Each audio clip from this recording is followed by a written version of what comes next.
In section 4.2, we're going to be looking at something called concavity. Concavity. So you might not know what that is, so let's look at kind of a picture of what we mean by concavity. So when we say concave up, we're talking about how the graph is curving. So if something is concave up, we say concave up like a cup. In other words, we're looking for the portions of the graphs that could be something that could hold water, like a cup holds water. So right here, this is concave up. You can imagine water kind of settling into this portion of the graph. When are we concave down? So here's kind of a helpful way to know when the graph is curving down. Concave down, we say concave down like a frown. So this portion of the graph looks like it's frowning, so it kind of has that upside down curve. Notice that if it were to rain, water would not settle in, it would just slide right off the side. So concave up like a cup, concave down like a frown. Alright. So a couple of other things with concavity.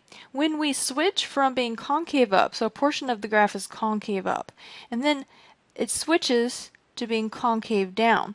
The point at which that switch occurs, when we change from concave up to concave down or concave down to concave up, is called an inflection point.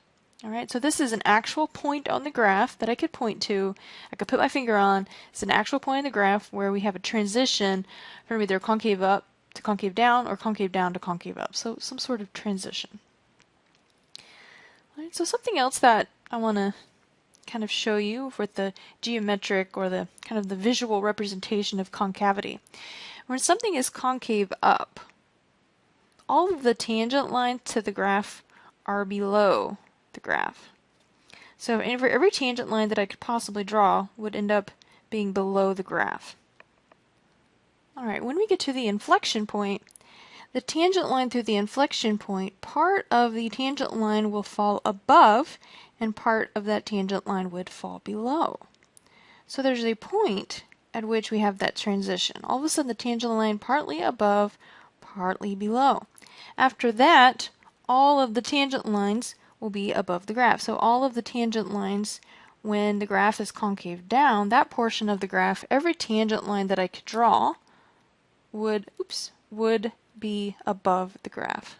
So just imagine drawing all of those tangent lines, all of them are above the graph. Alright. So let's look a little bit closer at our definition of inflection point. So an inflection point is a point on the graph of a continuous function. So this is important. It's a point on the graph. It's not an asymptote.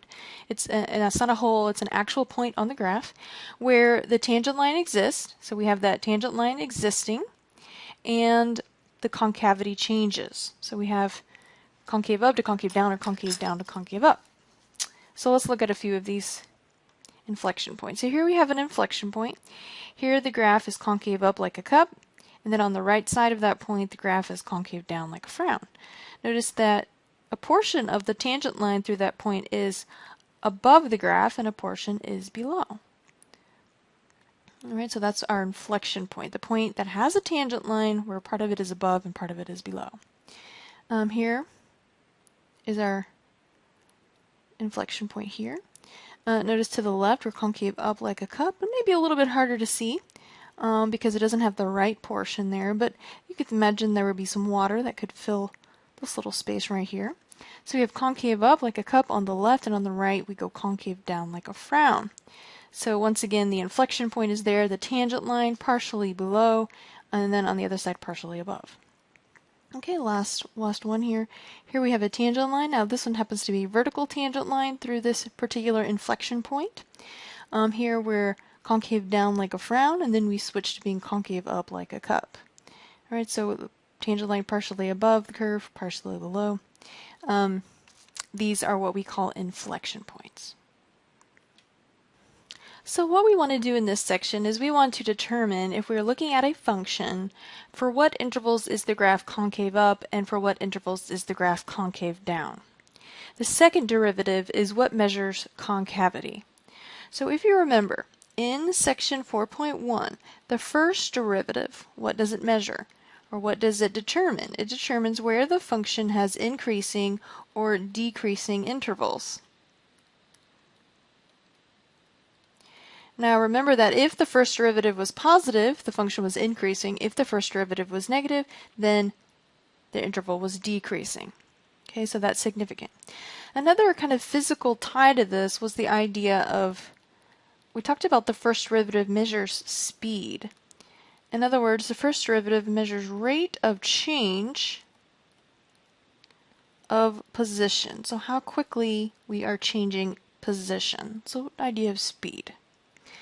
The second derivative, so here in section 4.2, we're looking at the second derivative, applications of the second derivative. The second derivative measures concavity.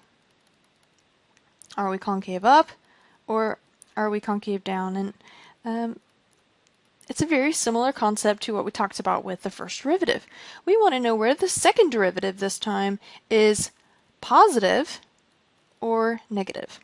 If the second derivative is positive, then we are concave up for that interval. If the second derivative is negative, then we are concave down for that interval.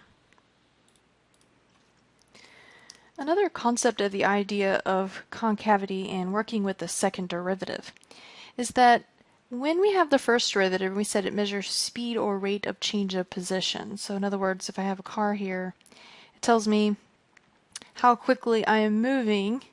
So moving in some particular miles per hour. So let's say I'm moving 50 miles per hour. So position, and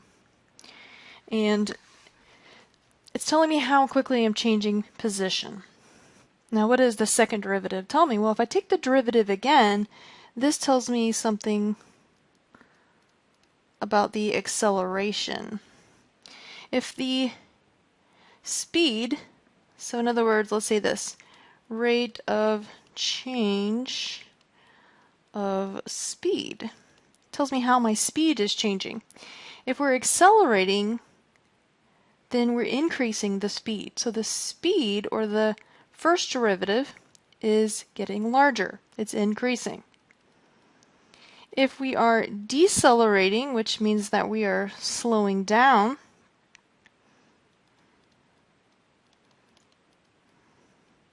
so if we're decelerating, then that means that we're slowing down, then our first derivative will be decreasing. Okay, so it's idea of speed for the first derivative, rate of change of position, and then acceleration for the second derivative. So I want to show you an example once again in Desmos. I'm going to start way over here. What I want you to watch is right here in this box, there is the slope. So this is the first derivative. And I want you to watch as the tangent line moves, what's happening to that number. Notice that that number is becoming less and less negative. That means that the speed is increasing, or the slope is increasing. So it's getting larger and larger and larger. So if it gets less negative, that means it's getting larger. Okay, so it's getting larger and larger. Now when we look at the graph, as it keeps getting larger, notice that the tangent line is below, and notice that the graph is concave up like a cup here. So as the slope gets larger and larger and larger, slopes are increasing. That means our speed is increasing. That means we're going faster, we're accelerating. So we're going faster. Okay? And as long as it's getting larger, then we're concave up. So we're concave up, concave up. Now, there is some point, what we call an inflection point. There's some point where the tangent line is both above the curve and below the curve at the same time. That's our inflection point. Now, notice something here. After this point, notice that the graph starts to go concave down like a frown. Watch what happens to the tangent line. Is the tangent line going to be above or below? So let's see what happens. All of a sudden, tangent lines are now above. Okay, so they're above. Now notice also what's happening. So let's see what happens. Watch that little box again too. Oh, it's getting smaller. So when the graph is concave down, we're slowing down. Think about this as like your speed. Speed is slowing down. It's getting more and more negative, so we're going slower and slower and slower. So we're slowing down. Okay, so when the graph is concave down, we're slowing down. In other words, the acceleration is negative, or the second derivative is negative. Okay, so we looks like the graph over here goes concave up again. So we're concave up, concave down, and then we go to concave up again. So there's some point at which where the tangent line is both above and below the curve, once again. So some point in here, we have an inflection point. So we keep moving. Okay, notice that the tangent line is below the curve here. Okay, and once again, watch what's happening in the box when we're concave up. As we move, notice that the slope or the speed is increasing. So we're accelerating, and when we're accelerating, that means we're going faster. So that means that our second derivative is positive. Okay, so there's the idea. I'm going to put this in D2L so you can kind of play around with that. You could change the function if you want. But the key here is that as you move from left to right, if this number is getting larger, then you're concave up. Okay, concave up, concave up. If this number starts to get smaller, so it starts to go smaller right here, concave down. And at some point, we switch, and then all of a sudden this number starts to get bigger. Concave up again. Alright, so let's go back to our notes. Here's the key. So if the first derivative, or the speed, is increasing, then that tells me that the second derivative has to be positive there. If the first derivative is decreasing, so think about decelerating or slowing down, that tells me that the second derivative is negative there. So if the second derivative is positive, then the slopes are increasing, speed is increasing, we are concave up. If the second derivative is negative, less than 0, remember it means negative, then the slopes are decreasing, or the speed is decreasing, and therefore we are concave down. Okay, so we kind of have the concept there behind why the second derivative being positive or negative would tell us something about concavity. The graph is basically the second derivative is talking about acceleration and how the speed is changing if it's getting larger or smaller. Alright, so here it brings us to our theorem. It says here, if the second derivative is positive, and positive means greater than 0, if the second derivative is positive for a particular interval, then the graph is concave up. If the second derivative is less than 0, in other words, if it's negative for a particular interval, so for every value in a particular interval, then the graph, for that interval, the graph would be concave down. So concave up like a cup if the second derivative is positive, concave down like a frown if the second derivative is negative. Now, the nice thing about the problems that we're going to be doing here is that the steps are going to be very, very familiar. They're going to be a lot like what we did in section 4.1. The only difference here when we're determining concavity, so remember concavity is second derivative, is that when we actually go to determine those separation points on our number line that we put in boxes, we have to use the second derivative. We're going to determine where the second derivative is 0 or where the second derivative is undefined. So very, very similar. We're going to use those to separate our intervals. We're going to put them in boxes. Then we're going to choose test values in and around all of those values that we put in boxes. Alright, we're going to choose those test values, and what we want to do is plug them in to the second derivative. If the second derivative comes back positive for that interval, then we're concave up. If the second derivative comes back negative, then we're concave down. So this should look very, very similar to what we did in the last section. The only difference is now we're using the second derivative and we're determining concavity for that interval. Another thing that we're going to do is we're going to find the inflection points. So we want to know, do we switch from being concave up to concave down or concave down to concave up?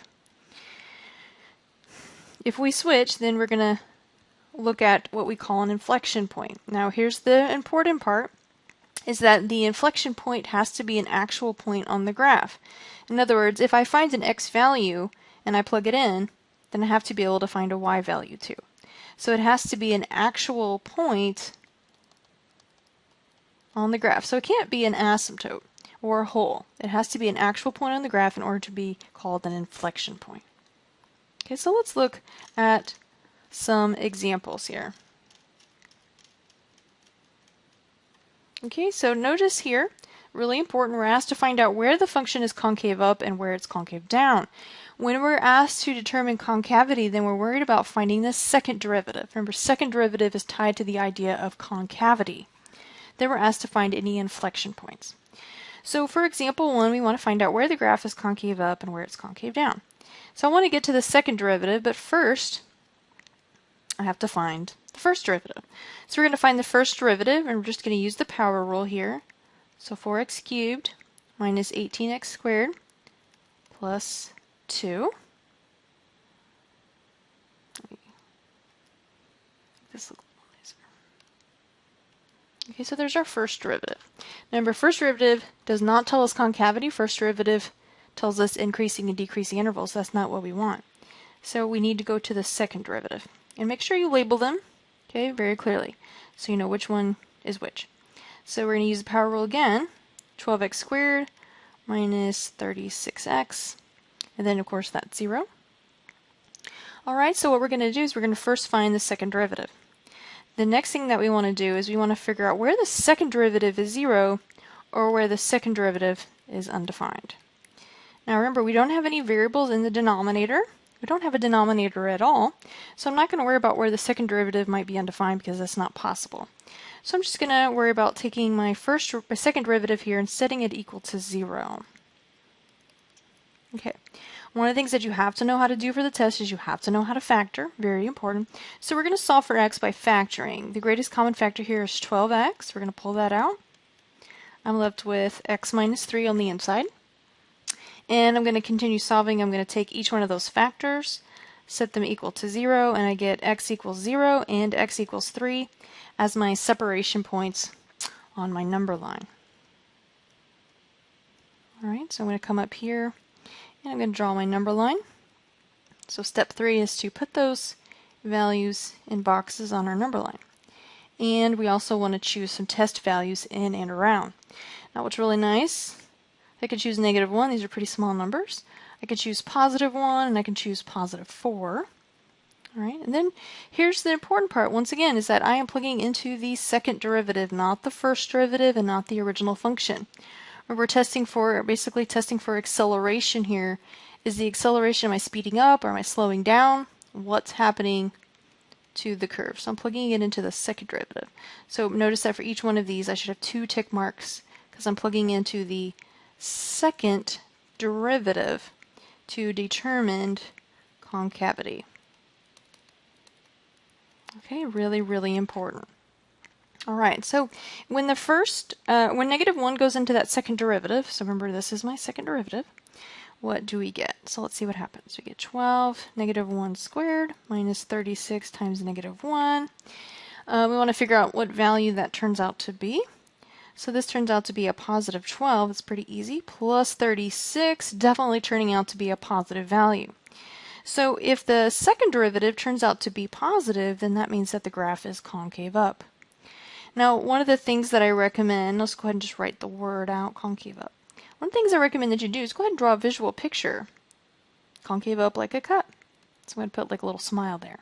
Okay, so that way I know that the graph is curving in that manner for that interval on the graph. All right, so what about +1?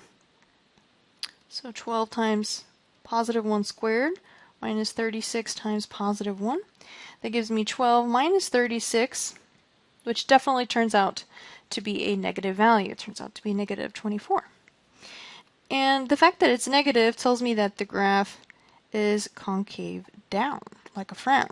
So think about negative, things that happen negative in your life, it makes you frown. So concave down, like a frown, so the graph looks like this. So it curves in this manner for this portion of the graph. Now, the curves that I'm drawing are exaggerated, but that's not the point. The point is to give yourself a little notation, a little visual representation of what's happening. It doesn't have to be exactly what the graph looks like, but that's fine. Just kind of representing it with something easy to identify. Alright, so the last thing I'm going to do is I'm going to plug in a 4 in to my second derivative. Alright, so I get 12 times 16 minus 36 times 4. I believe that's 144. get a positive 48. So if my second derivative test value comes back positive, then we are concave up. So positive things make us smile, so we are concave up like a cup or like a little smile there. Alright, so now we can determine where the graph is concave up, where are the intervals for which the graph is concave up and concave down. So for concave up, it looks like the graph is concave up from negative infinity all the way to the value that's in the box, all the way to 0, and then again from 3 all the way to positive infinity. Remember, when we're forming our intervals, we're using what's in the boxes there. Concave down, the graph is concave down from 0 to 3. Okay, what about inflection points? Alright, so in order to determine inflection points, we want to see, does the graph switch from up to down and down to up? So do we have transitions? And we do. We have a transition at 0 and also a transition at x equals 3. So these potentially could both be inflection points. Now here's the thing that we want to be careful about. We want to make sure that these are actual points on the graph. So in order to make sure that they are actual points on the graph and not asymptotes, we're going to take these points, we're going to plug them back into the original function. So in place of x, I'm going to plug in an x value of 0. We want to make sure that it doesn't come back undefined, that we don't have an asymptote there, and we don't have a hole there. So let's make sure that we actually have an actual point.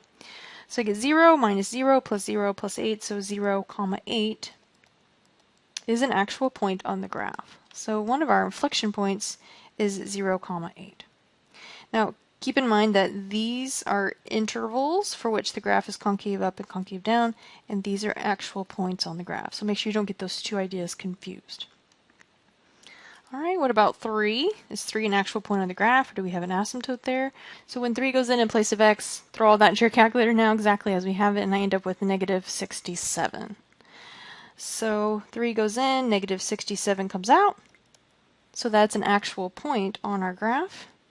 And I'm going to go ahead and call that at one of my inflection points. We have two inflection points here, 2 points where the graph switches from concave up to concave down, and then another point where it switches from down to up.